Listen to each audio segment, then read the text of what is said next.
Boa noite, meus caros amigos, meus colegas de ministério. Estamos aqui para nós gravarmos aí a segunda aula, nessa primeira parte, de aconselhamento pastoral. Como sempre, vou informar, dizer que nós vamos usar hoje duas formas. A primeira, nós vamos utilizar a nossa apostila, o capítulo 2 da apostila que vocês receberam ou receberão. Eu farei uma breve resenha. E o segundo material do meu mestre também, Gilson Pinho. Então eu já peço para meus amigos, que vocês leiam todo o capítulo 2 quando tiverem a oportunidade. E falando de aconselhamento pastoral, nós temos que entender assim, nessa segunda aula, que o aconselhamento pastoral ele tem por assim dizer, uma virada com o advento da psicologia, mas da psicologia secular. Lembra que eu disse que a psicologia ela nasce dentro da reforma protestante. Muito bem. Por que da reforma protestante? Por que da reforma? A reforma ela é importante porque ela, por assim dizer, um estopim com o intuito de modificação da interpretação da Bíblia, mas que na verdade acaba influenciando todos os segmentos da sociedade. Economia, política, ciência, enfim, todos aqueles segmentos da sociedade de então. Lá no Antigo Testamento, a concepção de alma e de vida era igual à concepção platônica, ou seja, a alma é algo etéreo que compõe o corpo. Eu disse na aula anterior que nós entendemos que nós somos uma alma e que habitamos num corpo. Muito bem. Por conta dessa concepção e a influência de toda a religião, particularmente a Igreja Católica, desde o advento de Constantino, houve uma espécie de apropriação, por assim dizer, da teologia, a teologia católica, embasada em Agostinho, Tomás de Aquino, que entendia que todas as respostas, principalmente na primeira parte, com Agostinho, deveriam surgir da Bíblia. A interpretação, então, passava pelo filtro da Igreja Católica. E, naturalmente, que por conta da falha da Igreja Católica em dar todas as respostas, houve uma reação. Então nós podemos dizer que toda a modernidade ela acabou sendo permeada por três ideias que eu entendo assim importantes para nós entendermos um pouquinho da psicologia, um pouquinho do aconselhamento pastoral com a mescla da psicologia. O iluminismo é um movimento muito forte, o nome está dizendo, de iluminismo, em que busca mudar a estrutura até então vigente, que impunha todo o pensamento, toda a interpretação passava pelo filtro da Igreja Católica, e quando se via que determinadas interpretações eram equivocadas, então surgem, que nós dizemos, aqueles que reagem, os racionalistas, que começam a analisar, a raciocinar, a pensar que a resposta a ser dada pelas questões, ou seja, a resposta às questões, grandes questões da humanidade, não eram dadas todas com satisfação pela Igreja. Um exemplo claro é o exemplo de Josué, em que ele manda parar o sol, quando a ciência comprova que, na verdade, não é o sol que para. Não é? Outro exemplo claro é muitas pessoas na época da Idade Média eram queimadas como bruxos, como os loucos, como possuídos por demônios, quando, na verdade, a ciência veio demonstrar posteriormente que eram pessoas que ostentavam enfermidades de cunho psicológico, enfim, epilepsia. Então a ciência ela começa a ganhar corpo. Aliás, conforme o livro de Daniel dizia. O iluminismo, dentro do iluminismo, existem duas vertentes que são importantes. A antropologia, em que o homem ele passa a ser o centro. Ou seja, com base na razão, com base nos estudos, com base nos avanços, o homem começa a dar respostas que a Igreja Católica ou a religião não dava. Eu estou dizendo a igreja, a religião, para não dizer que é Deus, porque não posso dizer que Deus não dê respostas. Eu tenho que sustentar, como um cristão, que Deus dá resposta para todas as coisas. Por conta do antropocentrismo, em que o centro passa a ser o homem, e o homem, o que ele tem de importante? A razão. O racionalismo, ele passa a ser o elemento a nortear o quê? As respostas dentro da sociedade moderna como um todo. Então, o racionalismo, a antropologia, né, e o iluminismo como um todo, eles acabam por opor ideias contra a religião. Então, isso dá força à razão. Temos que entender que a psicologia é uma ciência que trata da mente, ainda que não necessariamente da razão. Assim, o surgimento da psicologia como ciência, ela parte de uma construção de um modelo, vamos dizer assim, antropológico, ainda que inicialmente psicanalítico, né, com Freud, na verdade, com um ajudante de Freud, interpretando sonhos, hipnoses e outras coisas mais. Quero destacar aos irmãos que a psicanálise não tem fundamento científico. Ela não tem uma base científica, ela é toda estruturada em experiências subjetivas. Por isso que a psicanálise fora do Brasil ela não tem tanto valor, mas é uma das iniciadoras. Não é? Agora, a ciência ela nasce posteriormente, a ciência que eu digo a psicologia, e dentro da psicologia, naturalmente, haverá um embate. Essas três ideias elas acabam confluindo para dois embates, que eu digo dois posicionamentos históricos. A psicologia científica e acadêmica, que no século XX obtém um amplo espaço de influência no aconselhamento pastoral, há apenas um século e meio. Por quê?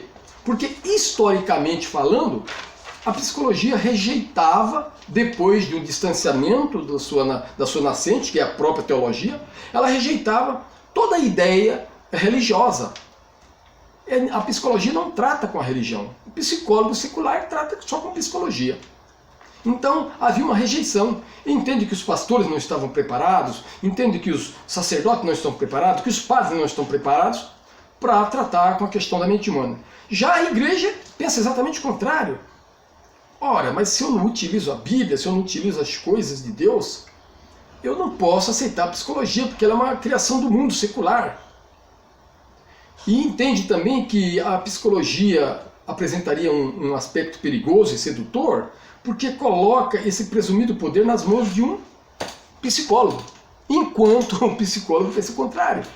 Pensa que esse poder espiritual coloca todo o poder, coloca toda essa supremacia na mão de um pastor. Então essas ideias eram conflitantes, até que surge um momento, né, por intermédio de um século e meio, onde a psicologia começa a ter, um encontro com a teologia, se eu posso assim dizer, mas uma vertente que ainda é questionada. Então a ideia de rejeição e exclusão que vocês vão ver lá o que é rejeição? Bom, o aconselhamento pastoral inicial, entendi que era só a Bíblia, mas eu disse, se você entender que é só a Bíblia, e a Bíblia dá resposta para tudo, você vai entender que tudo é pecado. Nós temos que ter um certo cuidado. Nós mostramos que nem tudo é pecado. E se nós entendermos que nem tudo é pecado, que as coisas não são pecado, entregarmos na mão da psicologia secular, a resposta vai estar sempre fora do homem, e não no homem.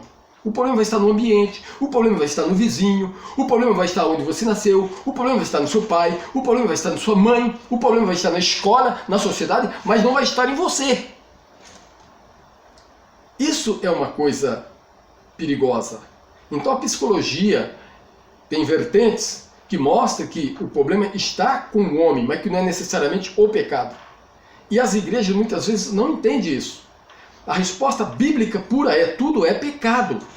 Mas nós podemos demonstrar algumas coisas que, embora algumas coisas sejam pecado, a pessoa que está sofrendo talvez nem participou desse pecado. Eu disse o exemplo, na semana passada, de uma moça que é abusada quando criança. Eu disse o exemplo de um filho que perde um pai por violência quando é jovem. Isso é uma ferida que está dentro dele e eu não posso dizer que esse rapaz pecou. Então não posso dizer e exigir que a Bíblia possa dar uma resposta. Eu posso entender que Jesus pode curar essa pessoa. E a cura interior ela é prevista na Bíblia. Mas muitas vezes ela não é aplicada. Por quê? Porque a nossa cultura, particularmente nós, amados, que somos pentecostais, entendemos que tudo tem que ser resolvido com a expulsão de demônios, não é? Com unção e muitas coisas. Entendemos como cristão que Deus tem poder, que Jesus tem poder, que o Espírito Santo opera? Sim! Ninguém questiona o poder do Espírito Santo. Mas ninguém questiona também, nós cristãos maduros, que a própria palavra de Deus, no livro de Daniel, diz que a ciência se multiplicaria. Sabe o que é ciência? É conhecimento. Se o próprio Deus entende que a ciência cresceria, há de convir que a ciência deveria ser utilizada para o bem do ser humano. Embora muitas vezes ela não seja utilizada para o bem do ser humano. E isso, lamentavelmente, traz essa rejeição de um lado e exclusão do outro. Mas, conforme foi dito, muitos conselheiros cristãos acabaram assimilando o aspecto da psicologia, da sociologia, da pedagogia, da antropologia para a realização dos seus ministérios. Irmãos, eu gostaria de fazer um questionamento com você.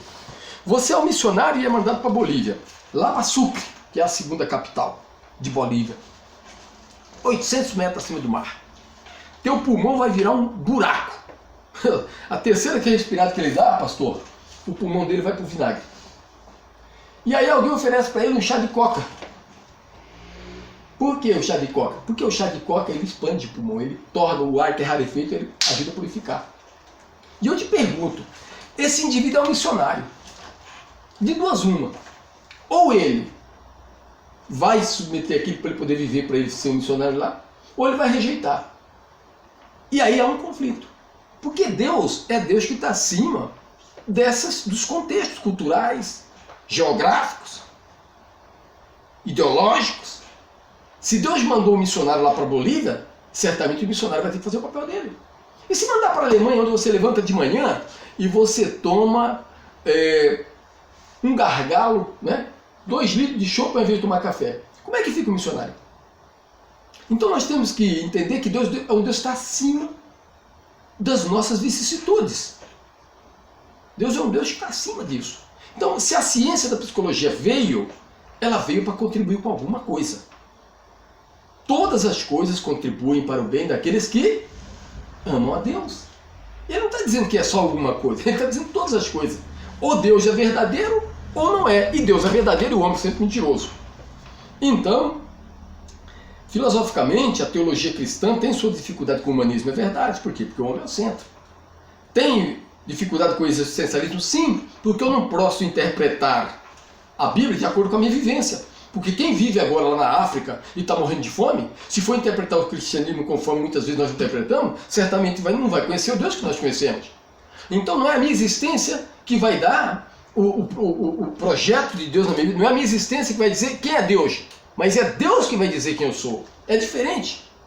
Então, a teologia cristã, ela de fato, ela não pode andar de braço dado com o humanismo, porque não pode só o homem ser o centro, mas também não pode renegar, rejeitar a realidade. Temos como humanismo, existencialismo, ou seja, o seu dia a dia, o que você vive, onde você está, o que você está passando, o que você está sofrendo, né? Pluralismo de ideias, minorias, consumismo, individualismo, não são compatíveis com a nossa fé, mas eles existem e eles estão no mundo.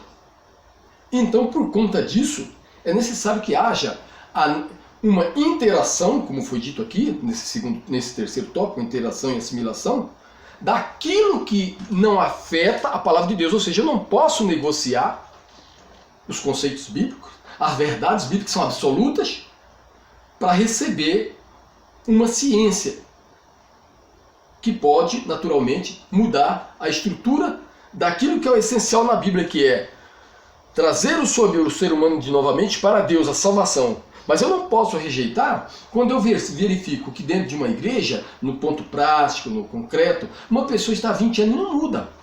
Alguma coisa está errada. Então nós temos que se atentar para verificar se essa pessoa de fato não tem algum problema a mais do que o espiritual. Quantas vezes, irmão, você orou para uma pessoa, expulsou o demônio, fez tanta coisa, a pessoa continua do mesmo jeito? Então nós temos essa realidade que nós temos que enfrentar. De alguma maneira, o Espírito Santo vai nos ajudar, ainda que use, né, a psicologia com corte cristão, digo eu. O próximo tópico aqui é falar de ecletismo. Irmãos, o que é ecletismo? O ecletismo é a soma de todas as coisas. O que é o cara eclético? O cara eclético é o cara que sabe isso, sabe aquilo outro. O que é o ecletismo dentro da ciência? É a soma das verdades científicas, a junção dessas pequenas verdades. O que é o ecletismo dentro da religião? É a soma daquilo que tem de melhor de cada religião. Eu dou um exemplo aqui, porque é público. A Seiichi no Ie. A Seiichi no Ie é uma coisa eclética.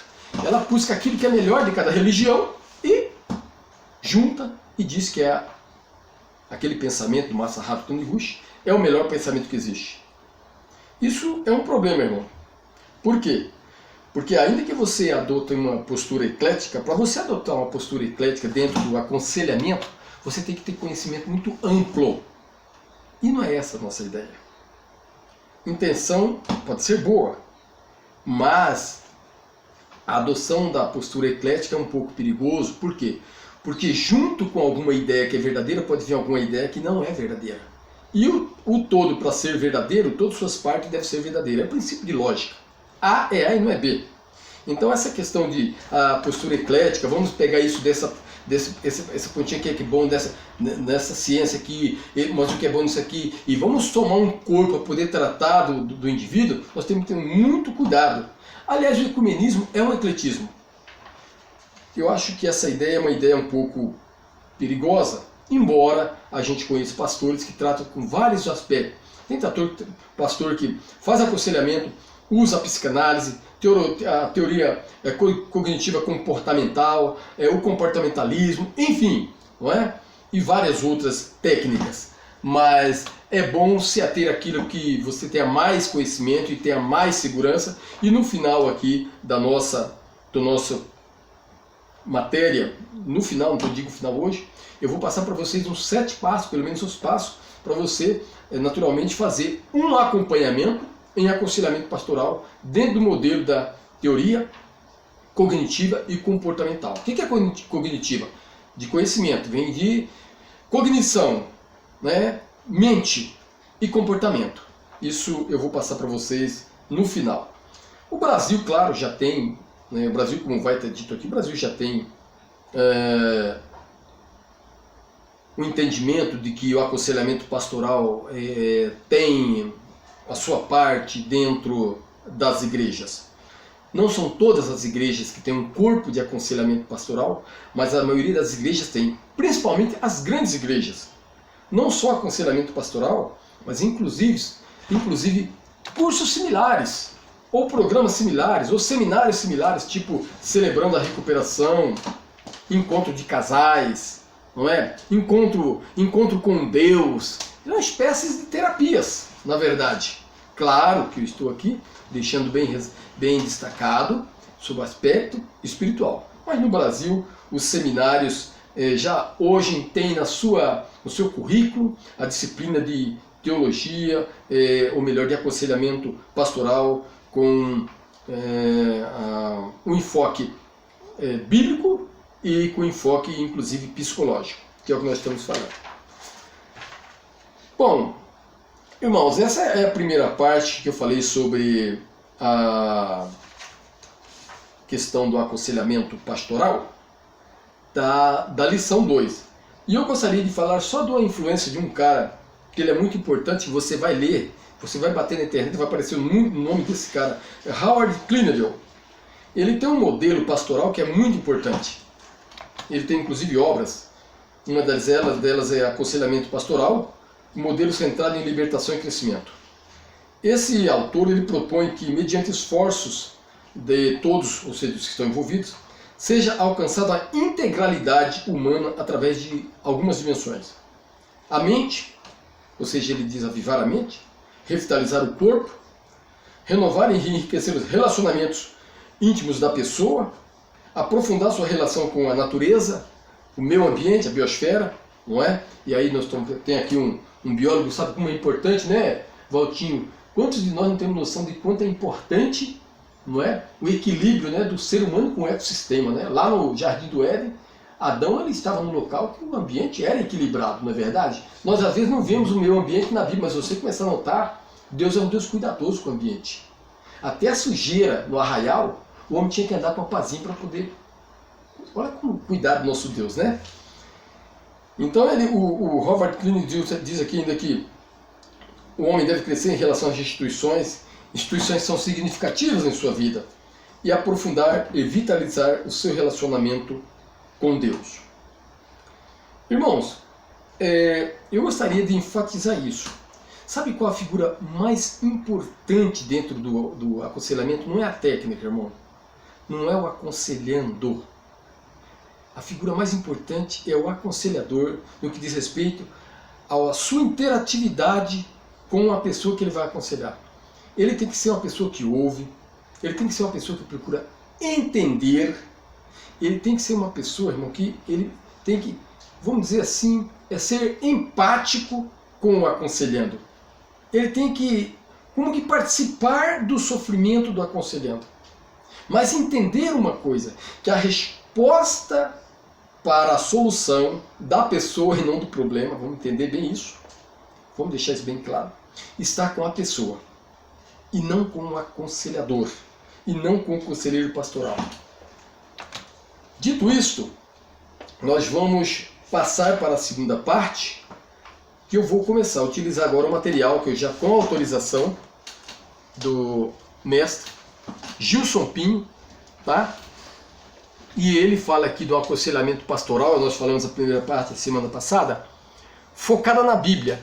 Mas eu vou deixar claro, irmão, para que não haja confusão com relação à forma do título aqui, né? A terapia focada na Bíblia. Vocês estão vendo que o nome é terapia focada na Bíblia.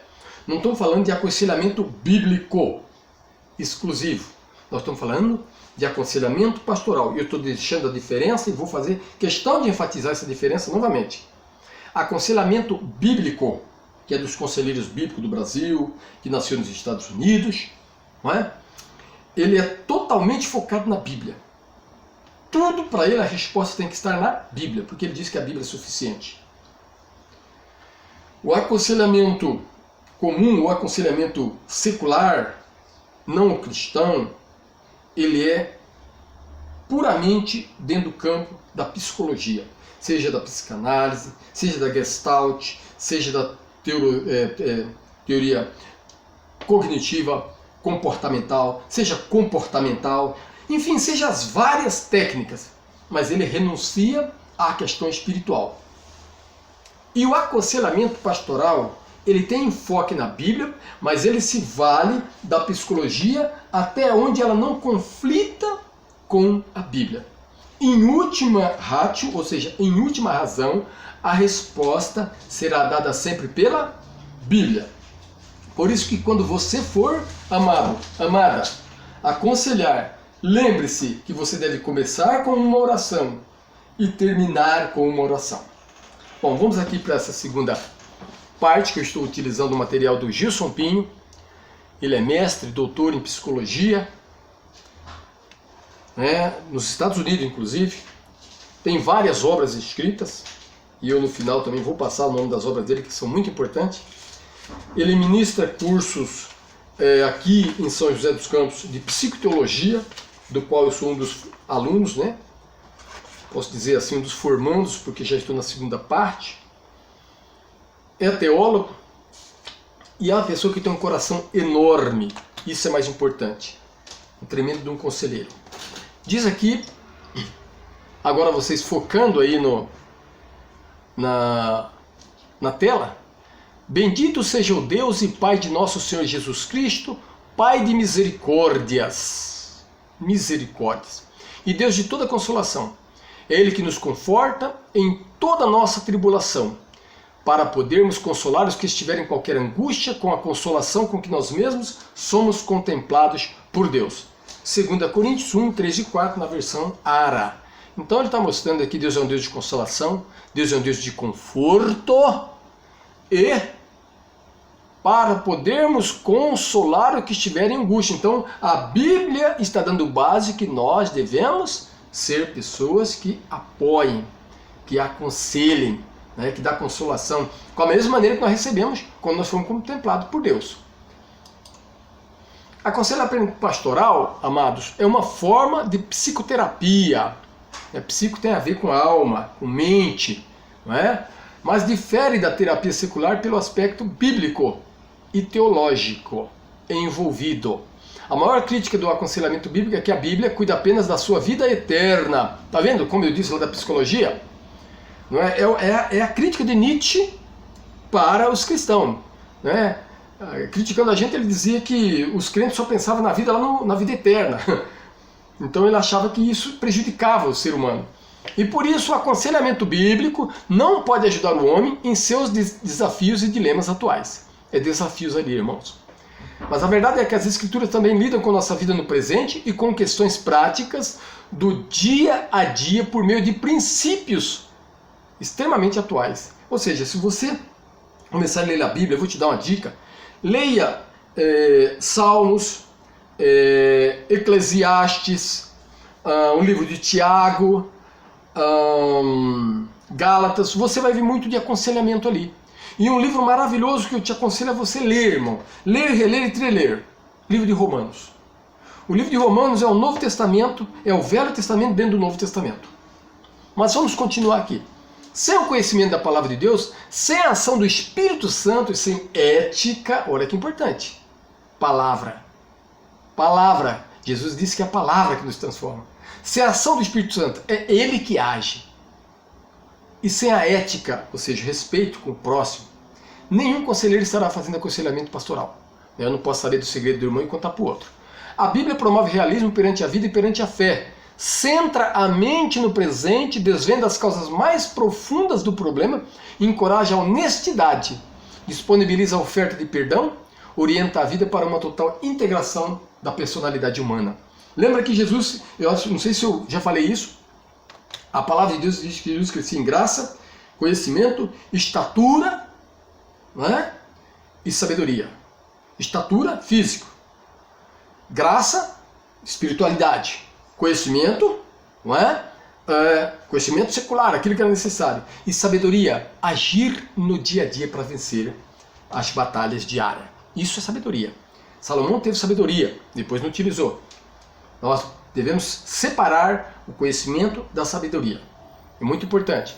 Em resumo, é um alimento espiritual e dá direção e sentido à vida. É, portanto, indispensável o uso da Bíblia no aconselhamento e a recomendação de um período diário de meditação preparatória. O que eu quero dizer com isso, irmão? Você fez uma sessão de aconselhamento? Passa alguma tarefa para a pessoa fazer. Que tarefa? Bíblica. Porque é a Escritura que vai ter as respostas certas, em última análise, para todas as situações da vida. Tanto pelo exemplo, enunciação de princípios, de valores, exemplos esses positivos, como muitas vezes exemplos negativos, que vem implementar, né, como pela clarificação de diagnóstico e aplicação de terapêutica adequada para cada situação concreta. Dou um exemplo rapidinho, que eu já estou passando para outra tela, de como é interessante. Quando você olha o Jacó enganando, qual é o exemplo que você tem, pastor, dentro da Bíblia? É que Deus dá para a gente, né, pastor? Que eu não devo enganar, porque lá na frente ele quebrou a cara, não foi isso? Sim. Então a Bíblia vai... Arcou com as consequências. Com as consequências. A Bíblia vai me dar um modelo. E quando eu vejo que Jó sofre, e ainda assim ele ora pelos amigos dele, entre aspas, eu vou entender que se eu adotar essa postura, eu vou ter alguém me cobrindo que é Deus lá em cima. Não é verdade? Então a Bíblia, irmão, ela dá. Por isso que fala que toda escritura, né, o embasamento bíblico é muito importante para o aconselhamento. Toda escritura, e eu acho que isso, esse capítulo, esse versículo, é base da nossa escola, toda escritura é inspirada por Deus. Útil para o ensino, repreensão no sentido de trazer o homem para o caminho, repreender é trazer para o caminho, não é matar. Para correção, corrigir, educar na justiça, a fim de que o homem de Deus seja perfeito e perfeitamente habilitado para toda boa obra. Olha que coisa importante, irmãos. A escritura, ela serve para ensino, repreensão, correção, educação, mas com a finalidade que o homem de Deus, ele não fala qualquer homem. Por isso que tem muita gente, né, pastor, que ele conhece a Bíblia, mas ele não tem uma iluminação do Espírito Santo de Deus na vida dele. É homem carnal. E ele seja perfeito e perfeitamente habilitado para quê? Para toda boa obra. Agora eu te pergunto, irmão, quantas pessoas tem dentro da igreja que poderia ser um instrumento na mão de Deus, mas ele está com tanto problema, que ele nunca vai ser um cara habilitado para toda boa obra. E o que é toda boa obra? Tudo aquilo que contribui para o crescimento do Evangelho, para que possa fazer o homem ser edificado. Quando o homem é edificado, Deus é glorificado. A Bíblia tem que ser aceita como a palavra de Deus, revelação da vontade de Deus para os homens. Temos bíblico aqui para designar aconselhamento. Irmão, isso não é importante, mas não custa nós passarmos. Aqui diz a palavra, né, no hebraico, Tchá, Tabulá, Sod, Hutz, Yetz, Meller, que é muitos sobrenomes que você vai ver no Velho Testamento, significa conselho, conselheiro, propósito, desígnio, plano, defesa, defensor, direção, orientação. Está aí um modelo, né, de aconselhamento. Você pode ser um aconselhador que orienta também. Julgar, assembleia, sessão em círculo. A palavra de Deus diz em Jó que com Deus está a sabedoria, com Deus está a força. Ele tem conselho, o etchá, e ele tem entendimento. Se ele tem conselho e ele te salvou, naturalmente você, estando preparado, você pode ser o conselheiro. No grego, aí é Novo Testamento, né, irmão? Symboleuo é um verbo que significa aconselhar, avisar. Às vezes o aconselhamento é uma advertência. Deliberar, isto é, ajudar a decidir, declarar. Olha aqui uma palavra importante. Aconselho-te que de mim compres ouro refinado pelo fogo para te enriqueceres, vestiduras brancas para te vestires, a fim de que não se manifesta a vergonha da tua nudez, e colírio para ungir os olhos, a fim de que vejas. É uma palavra que está lá em Apocalipse 3,18, a uma das igrejas. A Bíblia está recheada de palavras. Aliás, o termo aconselhamento no grego também é paráclesis. E você já deve ter ouvido uma palavra chamada parakletos, que eu não preciso dizer para vocês, que não pertence naturalmente a essa matéria, tá? Mas paráclise é aconselhamento, aconselhador. Também tem um verbo chamado paraineó, do grego, que pode ser traduzido por exortar, advertir, admoestar. Já viu isso? Admoesto-te, Timóteo, Tito. Aconselhar, alentar, animar. Veja que essas palavras estão inseridas na Bíblia. Olha aqui no Novo Testamento, Atos 27, 22. Mas já agora vos aconselho bom ânimo, porque nenhuma vida se perderá dentre vós. É Paulo falando ali naquele momento em que o navio vai quebrar, né? Ele está indo, ele está preso, ele está indo, ele está pedindo bom ânimo.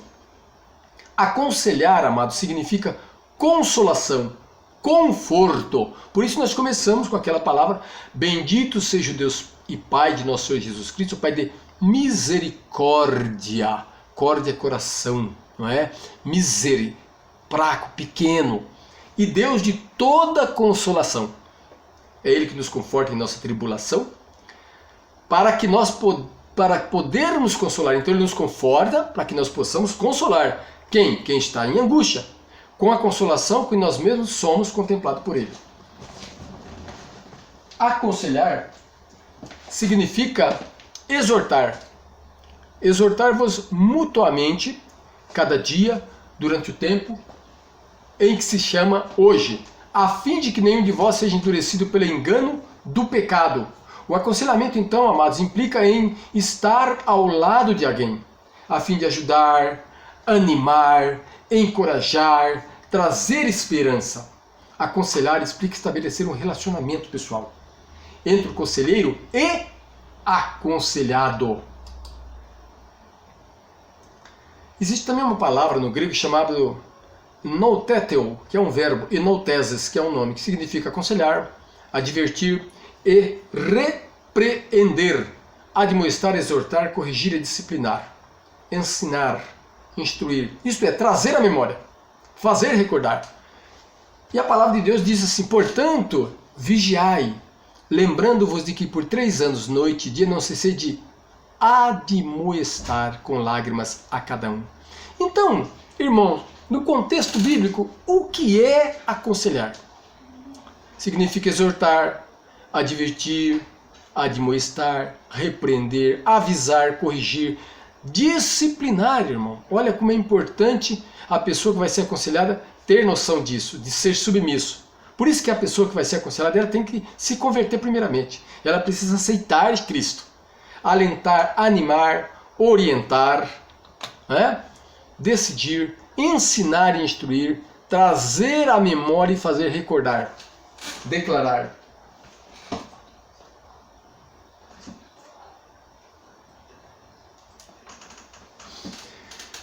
Qual a relação entre aconselhamento e a grande comissão? A palavra de Deus diz, portanto vão e façam discípulos de todas as nações, batizando-os em nome do Pai, do Filho e do Espírito Santo, ensinando-os a obedecer o que lhe ordenei. Eu estarei sempre com vocês até o fim dos tempos. Indiretamente, ao aconselhar, o conselheiro visa formar novos discípulos, levando-os à maturidade cristã. É verdade, irmãos. Eu tive a oportunidade de começar o aconselhamento com a pessoa e depois eu tive que mudar esse aconselhamento. O enfoque passou a ser um discipulado. Por quê? Porque eu verifiquei que a pessoa estava precisando de saber muito mais de Bíblia, de Deus, do que outras coisas. Ele tinha menos problema naquela área do que bíblico. E ele traz maturidade, né? No grego significa teleios, maduro, perfeito, sem nódoa, completo, acabado, concluído, terminado, realizado, pleno inteiro, que realiza, que é eficaz. Então, o que o conselheiro deve fazer? Advertir a todo homem, ensinar a todo homem, toda sabedoria, a fim de que nos apresentamos como homem perfeito em Cristo. Esse é o nosso papel, de ajudar o próximo. A relação entre o conselheiro, o aconselhamento e santificação. Salvação é um processo. Conversão. Da parte da salvação, irmão, faz parte da conversão. Você ergue o bracinho. Justificação, agora você é justificado, não é? Regeneração, mudança, processo. Adoção, você é adotado agora como filho. Você é enxertado na oliveira. Santificação, você começa a deixar aquelas coisas ruins para trás, não é? Palavrões, briga, xingamentos, e glorificação, que só ocorre quando você estiver com Deus, quando você estiver salvo. Então, o processo de salvação é um processo. A santificação por si é um processo de separação do pecado e dedicação ao serviço de Deus. O que tem a ver com aconselhamento? Muito, irmão. Se a pessoa estiver praticando alguma coisa que é pecado, ela talvez não consiga se libertar, e isso vai certamente afetar o processo de salvação dele, o processo de crescimento. Por isso a palavra de Deus diz, se alguém purificar dessas coisas, ele está dizendo, das práticas do pecado, será um vaso bom para a honra, santificado, útil para o Senhor e preparado para toda boa obra. Santificação é, pois, um processo de aperfeiçoamento da própria salvação. É por isso que a palavra de Deus diz em Filipenses 2:12b, desenvolvei a vossa salvação. Irmão, eu nunca tinha prestado atenção nisso. Então nós temos parte na nossa salvação. Como? Entrando, andando no caminho, perseverando até o fim, para que Deus vá nos transformando de passo em glória, para que um dia nós tenhamos o quê? Um encontro com Deus. E o aconselhamento, irmão, visa levar a pessoa à separação do pecado. E mais, não é sair do pecado, mas servir a Deus também. Porque tem muitas pessoas que estão livres do pecado, mas estão crente banqueiro, ou crente bancário, fica no banco e não faz nada. Né? A ideia é você produzir algo. O apóstolo São Tiago diz que a fé sem obra é uma fé morta. Vamos agora, e o lado espiritual do aconselhamento pastoral? Sem a ação de Deus, o aconselhamento nunca será teológico, irmão. Ele pode se libertar, ele pode melhorar? Pode, mas não é teológico. Vai haver um vazio na pessoa. Não há na Bíblia um dom espiritual de aconselhamento. Dons espirituais são capacidades extranaturais. Concedidas por quem? Pelo Espírito Santo. Por Deus ou por Jesus. Qual o fim? Habilitar o crente a evangelizar, exercer ministério, edificar a igreja para Jesus.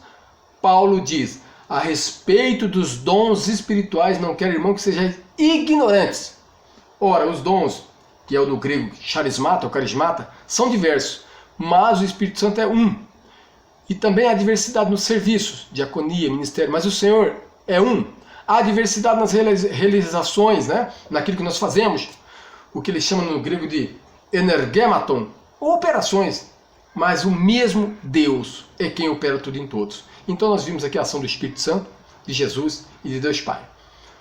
Nós vamos dar uma paradinha agora, 5 minutinhos, e nós já vamos retornar para a segunda parte.